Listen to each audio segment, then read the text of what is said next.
اللہ آگے جو بات بتا رہے ہیں نا وہ بڑی بڑی بڑی بڑی گہرائی والی بات ہے.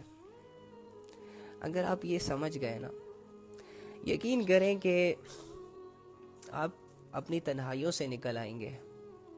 اگر آپ نے اس آیت پر یقین کر لیا نا میرے بھائی اور میری بہن،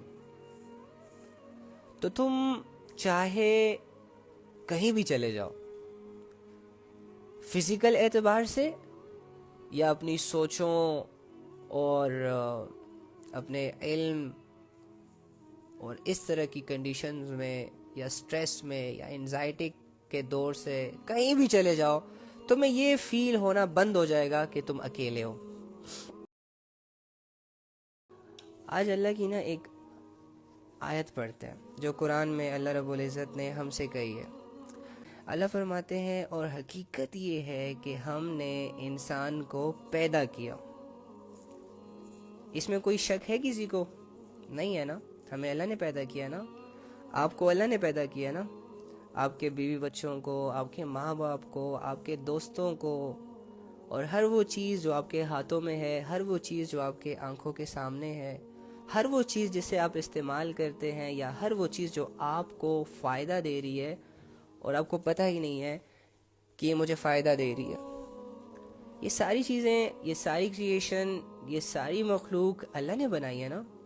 تو اللہ فرما رہے ہیں کہ وَلَقَدْ خَلَقْنَا الْإِنسَانَ وَنَعْلَمُ مَا تُوَسْوِسُ بِهِ نَفْسُهُ. اور حقیقت یہ ہے کہ ہم نے انسان کو پیدا کیا ہے.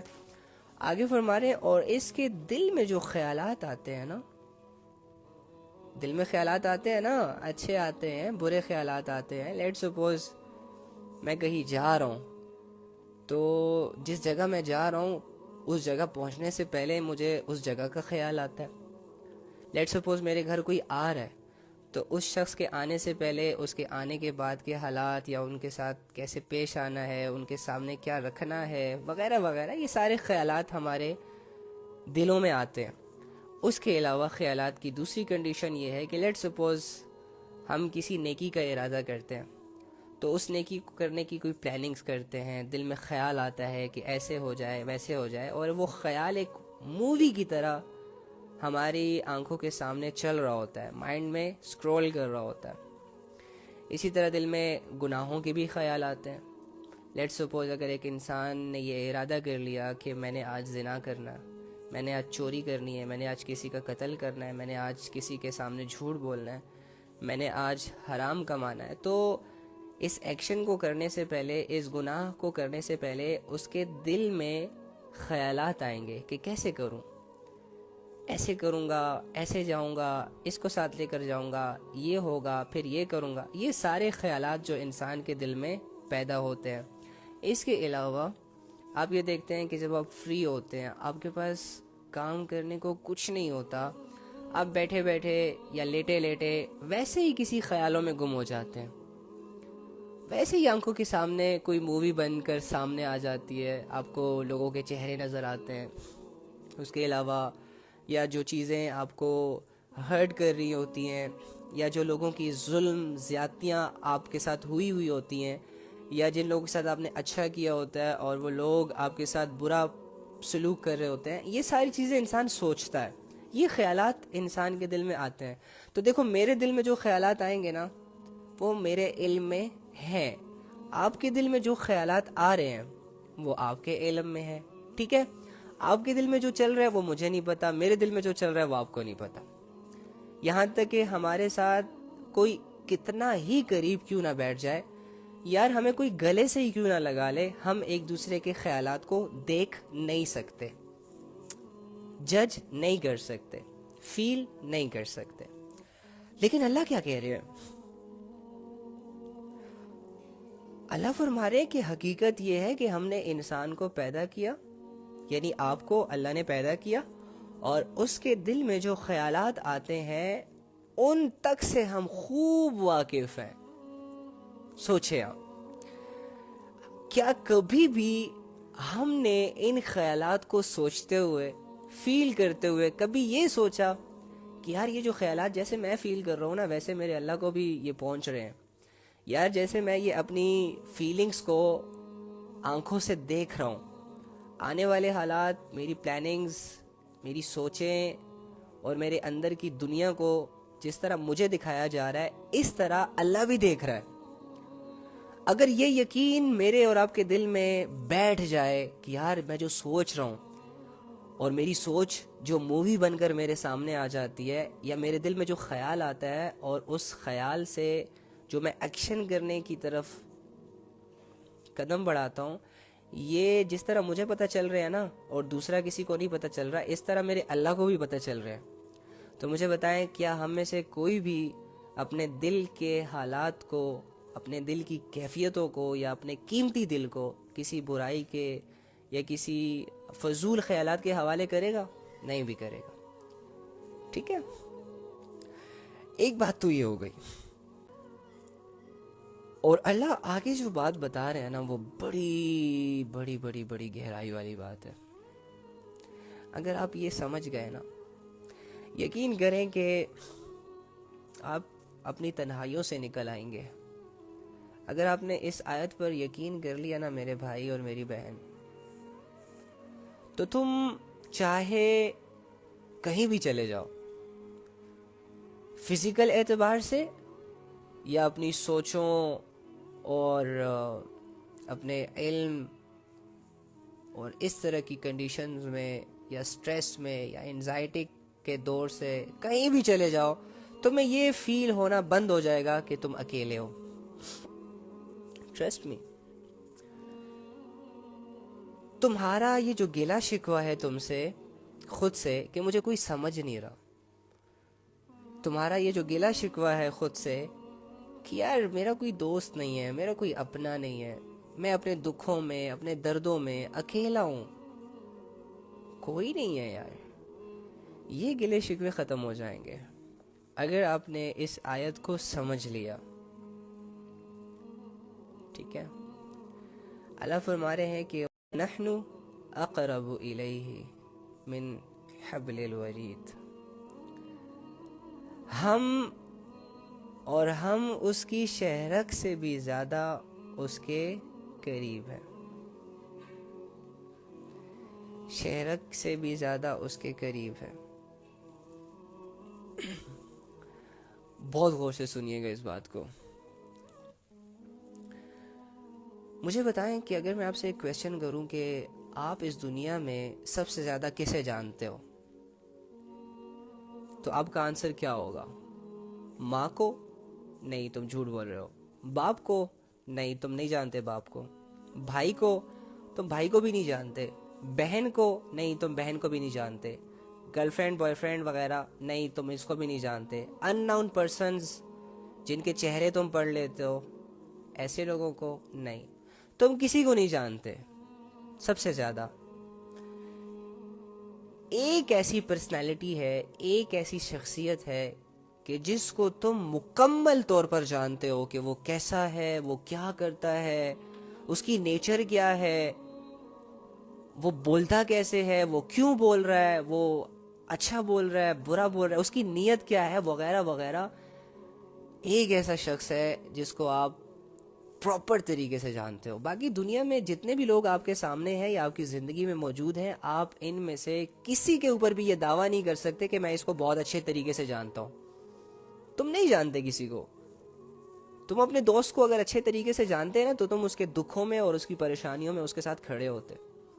تم اگر اپنی ماں کو اچھے طریقے سے جانتے نا، تو تم اس کے احکامات کو دل کی خوشی کے ساتھ پورا کرتے۔ تم اگر اپنے باپ کو اچھے طریقے سے جانتے نا، تو تم اس کی پریشانیوں سے پریشان ہو جاتے، اس کی خوشی سے خوش ہو جاتے اور اس کی پرابلمز کو اپنا پرابلم سمجھتے۔ میٹھی میٹھی باتیں نکلتی تمہارے منہ سے ان کے لیے، لیکن تم جانتے نہیں ہوتے کسی کو سم ٹائمز۔ اسی وجہ سے تم ان کے حقوق میں بے پرواہی کر دیتے ہو، یا وہ جیسے آپ سے ایکسپیکٹ کر رہے ہوتے ہیں، آپ ان کی ایکسپیکٹیشن پر پورا نہیں اتر رہے ہوتے، جسٹ بیکاز آف کہ آپ کو نہیں پتا ہوتا کہ اس کے دل میں کیا چل رہا ہے۔ ٹھیک ہے، لیکن ایک پرسنالٹی، ایک شخصیت ایسی ہے کہ جس کو آپ 100% جانتے ہو، 100%۔ باقی دنیا میں جتنی بھی چیزیں ہیں، جتنا بھی لوگ ہیں، اس سے بس تھوڑا بہت علم ہے آپ کے پاس. جیسے کہ میرے سامنے ایک گلاس ہے, اس گلاس کا علم میرے سامنے صرف اتنا ہی ہے کہ یہ ایک گلاس ہے, اس میں لوگ پانی پیتے ہیں, اگر اس میں پانی ڈالا جائے تو ادھر ادھر نہیں جاتا, دیٹس اٹ. اگر بک ہے میرے سامنے تو مجھے بک سے جڑی 2-4 باتیں ہی پتہ ہیں, کسی نے لکھی ہے, پھر کسی نے پرنٹ کی ہے, اور اس میں اچھی اچھی باتیں لکھی ہیں فلاں فلاں فلاں. اگر ایک لیپ ٹاپ ہے تو مجھے چھوٹی بہت چیزیں جو سامنے ہیں, یار اس کی اسکرین ہے, اس میں یہ ہوتا ہے وہ ہوتا ہے, بس تھوڑا بہت علم ہمیں چیزوں کا دیا گیا. لیکن ایک پرسنالٹی ہے جس کو ہم اچھے طریقے سے جانتے ہیں, اور وہ پرسنالٹی کوئی اور نہیں ہے, وہ شخصیت کوئی اور نہیں ہے, وہ آپ ہیں. آپ اپنے آپ کو بہت اچھے طریقے سے جانتے ہو کہ آپ کیسے ہو. آپ جب بولتے ہو نا تو آپ کو پتہ چل جاتا ہے کہ آپ کس نیت سے بول رہے ہو. آپ کو جب کوئی درد ملتا ہے نا تو آپ کو پتہ چلتا ہے کہ اس درد کا اثر کیا ہے, تاثیر کیا ہے. آپ اپنے آپ کو بہت اچھے طریقے سے جانتے ہو, رائٹ؟ آپ کے پاس اپنا سارا علم موجود ہے, کوئی دوسرا آپ کو نہیں جان سکتا.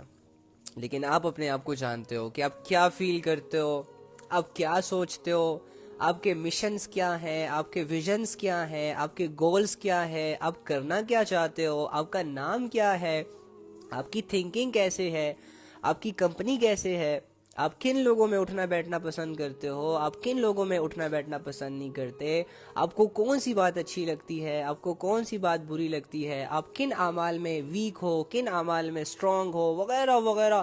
ایک لامحدود علم کا خزانہ جو آپ سے جڑا ہوا ہے, یہ سارا علم تمہیں پتہ ہے. تم اپنے آپ کو بہت اچھے طریقے سے جانتے ہو.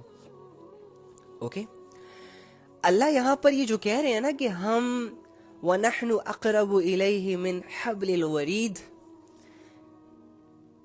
کہ ہم اس کی شہرک سے بھی زیادہ اس کے قریب ہیں. اگر یہ کہا جائے کہ اللہ آپ سے یہ کہنا چاہ رہے ہیں نا کہ جس طرح تم اپنے آپ کو جانتے ہو نا, اور جس طرح تمہارے سامنے تمہارے حالات آتے ہیں, اور جس طرح تم اپنے حالات سے متاثر ہوتے ہو, اچھی چیزوں سے خوش ہو جاتے ہو, بری چیزوں سے پریشان ہو جاتے ہو, وہ اچھائی والی فیلنگز جو تم فیل کرتے ہو, وہ برائی والی فیلنگز جو تم فیل کرتے ہو, جب تم ہرٹ ہوتے ہو تو کیسا فیل کرتے ہو, جب تم انکمپلیٹ ہوتے ہو تو کیسا فیل کرتے ہو, جب تم سٹریس میں جاتے ہو تو کیسا فیل کرتے ہو, جب تم تنہائی میں رہتے ہو تو کیسا فیل کرتے ہو, جب تم بولتے ہو تو کس نیت سے بولتے ہو, وغیرہ وغیرہ وغیرہ وغیرہ. یہ جتنا تم اپنے آپ کو جانتے ہو نا, اللہ فرما رہے ہیں میں اس سے بھی زیادہ تمہیں جانتا ہوں, میں تمہارے شارک کے قریب ہوں.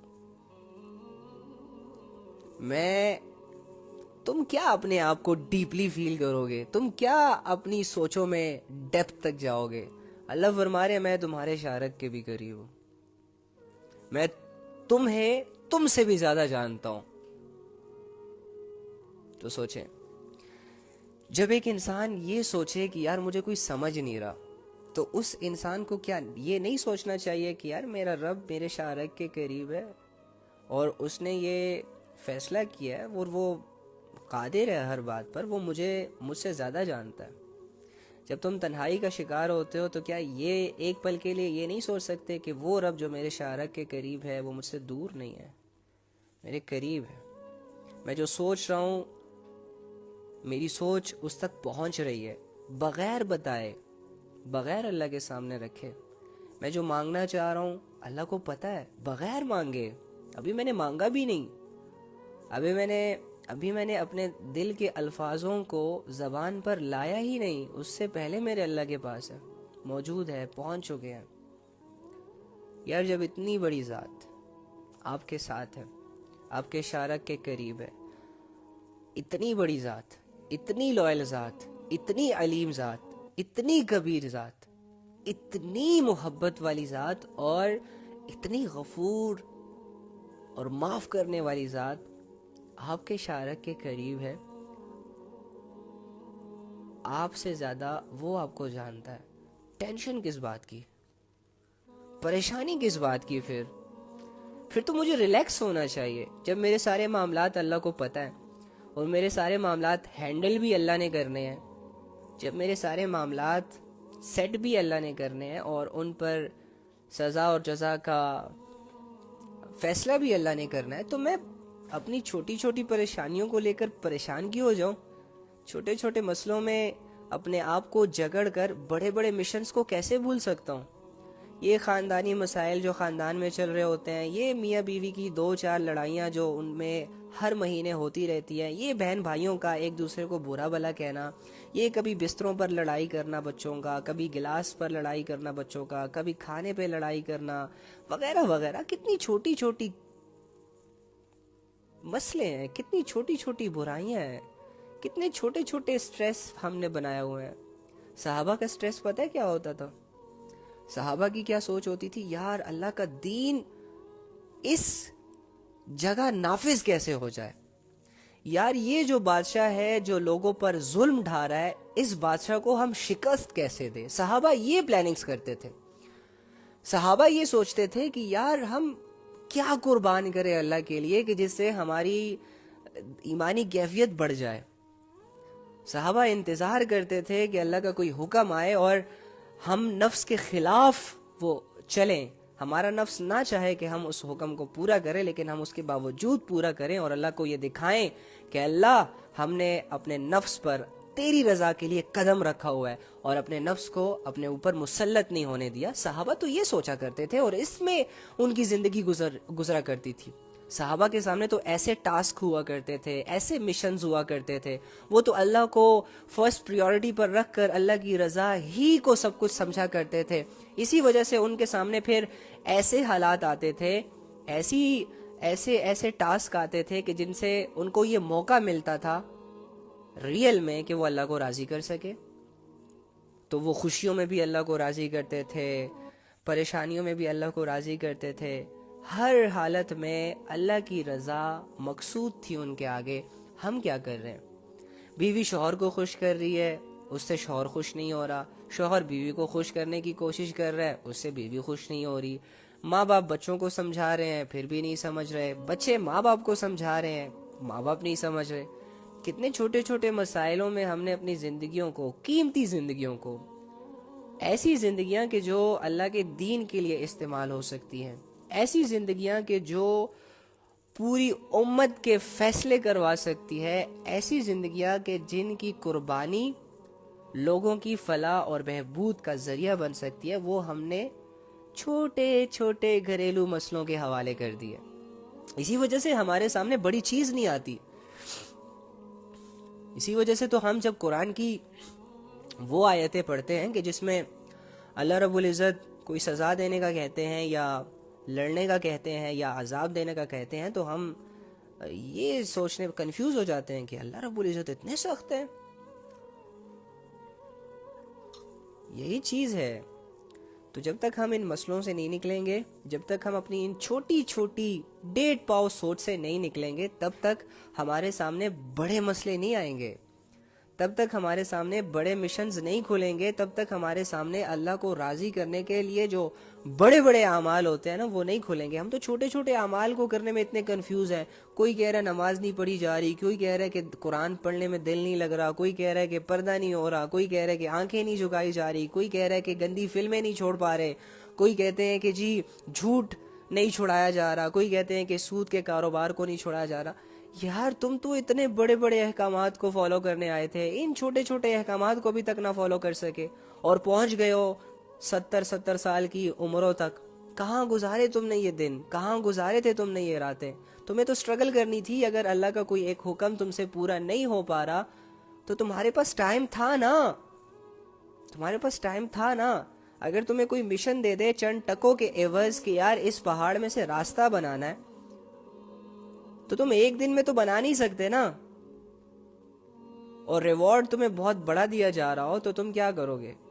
یار پہاڑ بہت بڑا ہے، نہیں ٹوٹے گا مجھ سے، ایسا کہتے نہیں۔ جب تم دیکھتے نا او ہو مجھے تو اتنی چھوٹی سی محنت میں کروڑوں مل رہے ہیں، چلو کرتا ہوں، آہستہ آہستہ توڑتا ہوں، ٹائم کی لمٹ ہی نہیں ہے۔ مالک نے یہ تو نہیں کہا کہ ہفتے میں تمہیں توڑنا ہے، مالک نے یہ تو نہیں کہا کہ پہاڑ کو جو ہے وہ مہینوں میں توڑنا ہے، بھائی بس توڑنے کی کوشش کرو۔ تم اس پہاڑ کو توڑنے کے لیے کوشش کرتے اور ایک وقت ایسے آتا کہ 2 سال میں، 3 سال میں، 4 سال میں، 4 سالوں 5 سالوں کی سٹرگل کے بعد ٹوٹ جاتا پہاڑ، راستے بن جاتے پہاڑوں میں، تمہیں مل جاتا ریوارڈ. تو اللہ نے کہا ہے نماز پڑھو، تم ابھی تک سوچ رہے ہو کہ یار نہیں پڑھی جا رہی. اللہ نے کہا ہے کہ بھائی اپنے اخلاق ٹھیک کرو، تم ابھی تک اسی میں ہو کہ کیسے ٹھیک کروں. اللہ نے کہا ہے قرآن پر غور کرو، قرآن کو سمجھو، ابھی تک تم آج کل پرسوں ترسو، آج پڑھوں گا، کل پڑھوں گا، ترسو پڑھوں گا، ایسا ہو جائے گا تب پڑھوں گا، شادی کے بعد پڑھوں گا، گھر بننے کے بعد پڑھوں گا، گاڑی لینے کے بعد. یار یہ ساری چیزیں سوچیں. تو ہم انہی چیزوں میں کنفیوز رہیں گے، اور اسی کنفیوژنز میں اگر ہمیں موت آ گئی نا تو ہم بہت افسوس کریں گے. لیکن اگر ہم آہستہ آہستہ ان کنفیوژنز کو حل کریں، آہستہ آہستہ اگر ہم چھوٹی چھوٹی سٹرگلز کریں اللہ کے تمام احکامات کو پورا کرنے کی، تو ہم ایک دن ایسا آئے گا کہ ہم بہت نیک انسان بن جائیں گے، متوکلین بن جائیں گے. یا چلو اگر متوکلین نہیں بن سکتے، شکر گزار بندے نہیں بن سکتے، عبادت گزار بندے نہیں بن سکتے، صالحین نہیں بن سکتے، یار ایک اچھے خطا کار تو بن جائیں گے نا. اچھا خطا کار کسے کہتے ہیں؟ جو خطا کے بعد اللہ رب العزت سے معافی مانگے. ایک اچھے گنہگار تو بن سکتے ہیں نا. اچھا گنہگار کسے کہتے ہیں؟ جو نہ چاہتے ہوئے ایک گناہ کے قریب چلا جائے اور پھر واپس ہو جائے اور یہ کہہ دے کہ مجھے اللہ کا ڈر روک رہا ہے.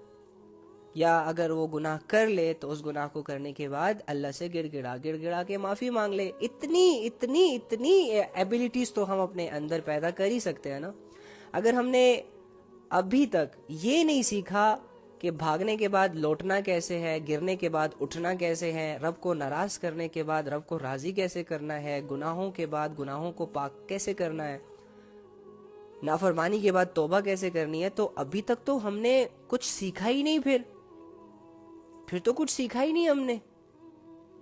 کیونکہ یار میں انسان ہوں، مجھ پر 5 نمازیں فرض ہیں، مجھ پر والدین کے احکامات کو پورا کرنا، ان کو ماننا، ان کی خدمت کرنا فرض ہے. مجھ پر بیوی کے حقوق ہیں، مجھ پر بچوں کے حقوق ہیں، مجھ پر بہن بھائیوں کے حقوق ہیں، مجھ پر قرآن پڑھنا، اس کو سمجھنا اور اس کے قاعدے قانون کے مطابق اپنی زندگی گزارنا فرض ہے. مجھ پر اللہ رب العزت کی طرف سے جہاد فرض ہے، مجھ پر اللہ رب العزت کی طرف سے پردہ فرض ہے، مجھ پر اللہ رب العزت کی طرف سے سچ فرض ہے، مجھ پر اللہ رب العزت کی طرف سے نبی صلی اللہ علیہ وآلہ وسلم کو فالو کرنا فرض ہے. اب اتنے سارے کام جب میں کروں گا تو ظاہری سی بات ہے مجھ سے غلطیاں ہوں گی، مجھ سے حکم ٹوٹیں گے، مجھ سے کمزوریاں ہوں گی، میں گروں گا. تو اگر مجھے یہی نہیں پتا ہوگا کہ گرنے کے بعد اٹھنا کیسے ہے، حکم توڑنے کے بعد کیا کرنا ہے، ان اعمال کو پورا کرتے کرتے اگر کوئی خطا سرزد ہو جائے تو اس خطا کو دھونا کیسے ہے، اگر مجھے یہی نہیں پتا ہوگا، اگر میں نے 60-70 سال کی زندگی تو گزار لی لیکن آج تک 2 بول ایسے نہ سیکھے جس سے میں اللہ کو راضی کر سکوں، 2 بول ایسے نہ سیکھے کہ جس کی وجہ سے میں اپنی خطاؤں کی معافی اچھے الفاظ کے ساتھ اللہ رب العزت کے سامنے رکھ سکوں، تو پھر میری زندگی میں نے کیا کیا ہے، سیکھا کیا ہے میں نے. یار اگر آج بھی 20-25-30 سال کے بعد بھی اور قرآن میرے گھر میں ہونے کے باوجود بھی اور دین کا اتنا سارا نالج اور اللہ رب العزت کی معرفت، اللہ رب العزت کی مغفرت، اللہ رب العزت کی ذات اتنی اتنی ظاہر ہونے کے باوجود بھی اگر میں اپنی کسی حاجت کے لیے، اگر میں اپنے کسی علم کی کمی کو پورا کرنے کے لیے یا اپنے کسی خطا کو معاف کرنے کے لیے کسی اور سے دعا کا کہہ رہا ہوں، تو مجھ سے نالائق انسان پوری دنیا میں نہیں ہے. میں نے پھر کیا کیا ہے جب میں اپنی دعا اللہ کے سامنے نہیں رکھ سکتا، جب میں اپنی حاجتیں اللہ کے سامنے نہیں رکھ سکتا، تو پھر میری مدد کون کرے گا؟ میں دوسروں کے سہارے زندگی کیسے گزار سکتا ہوں؟ دوسرے تو 2-4 دن کی ذمہ داری اٹھاتے ہیں اور چوتھے 5ویں دن ہاتھ جوڑ کے ریکویسٹ کرتے ہیں کہ بھائی بس ہماری اتنی ہمت تھی، اب آپ اپنے لیے کچھ کیجئے، ساری عمر ہم آپ کو کھلا نہیں سکتے، پلا نہیں سکتے، کوئی اپنے ہاتھ پاؤں بھی ماریے. ایسے لوگوں کے سہارے ہم اس دنیا سے چلے جائے؟ نہیں یار، ہمیں خود اپنے لیے کچھ کرنا ہوگا، اچھے فیصلے کرنے ہوں گے اپنے لیے یار. ہم ایسے نہیں مر سکتے جیسے لوگ مر رہے ہیں، غفلتوں میں مر رہے ہیں، گناہوں کو کرتے کرتے مر رہے ہیں، ناچ ناچ کے مر رہے ہیں. سٹیج پر چڑھتے ہیں ناچنے کے لیے اور ناچتے ناچتے گر جاتے ہیں. پھر 2-4 لوگ مل کر اس کے سینے کو دبا رہے ہوتے ہیں، اس کی سانسوں کو سونگھ رہے ہوتے ہیں، مر جاتا ہے. ناچتے ناچتے اللہ کے پاس چلا جاتا ہے.